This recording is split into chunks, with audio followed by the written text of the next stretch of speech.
បាទសួស្តីបងប្អូនប្រិយមិត្ត admin over ទាំងអស់គ្នាស្វាគមន៍មកកាន់ការវិនិយោគសុបសៀងជាមួយនឹង admin សម្រាប់សប្តាហ៍នេះថ្ងៃសៅរ៍ទី4របស់យើង admin មាន3គូជូនបងប្អូនយើង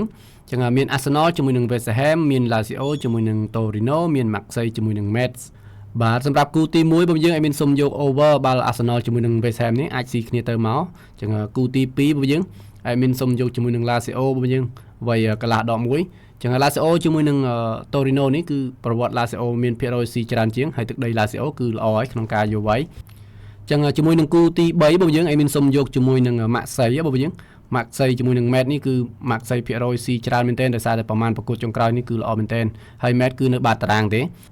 ចឹងសម្រាប់3គូនេះរបស់យើងសុំដាក់$10ណារបស់យើង3គូ$10ចឹងសម្រាប់បងប្អូនយើងដែលកំពុងតែស្វែងរកជាមួយនឹង website ធ្វើការចាក់ភ្នាល់ដែលធានាជូននៅទំនុកចិត្តដកប្រាក់ពិតត្រឡប់ទៅវិញហើយមានសុំធ្វើការណែនាំជាមួយនឹង website EK289 របស់យើងការសងជូនមកបងដល់ទៅ$15,000របស់យើងចឹងការចាក់ភ្នាល់គូបកចាប់ពី2គូរហូតដល់15គូចាក់ចាប់ពី$1ឡើងទៅរបស់យើងចឹងបើសិនជាបងយើងមិនទាន់ចេះចាក់ភ្នាល់ខ្លួនឯងទេអាចឲ្យក្រុមការងារចាក់ជូនបានរបស់យើងចាក់បងដៃហ្នឹងគឺការចាក់ភ្នាល់ចាប់ពី$5ឡើងទៅការចាក់គូបកចាប់ពី2គូរហូតដល់10គូយើងក៏មានជា account លុយខ្មែរផងដែរណាបងយើងចឹងបងយើងអាចធ្វើការឆាតចូល page admin បានដើម្បីធ្វើការបង្កើត account ដែលគិតថ្លៃបងយើងចឹងរាល់ការបង្កើត account ថ្មីជាមួយនឹងក្រុមហ៊ុន EK289 បងយើងនឹងទទួលបានជាមួយនឹង promotion ប្រាក់បន្ថែម 100% ភ្លាមៗក៏ដូចជា promotion ប្រាក់បង្វិលត្រឡប់ទៅវិញប្រចាំខែគឺ 10% ផងដែរនៅមានជា promotion ណែនាំមិត្តភ័ក្តិនិង promotion ថ្ងៃខួបកំណើតបងយើង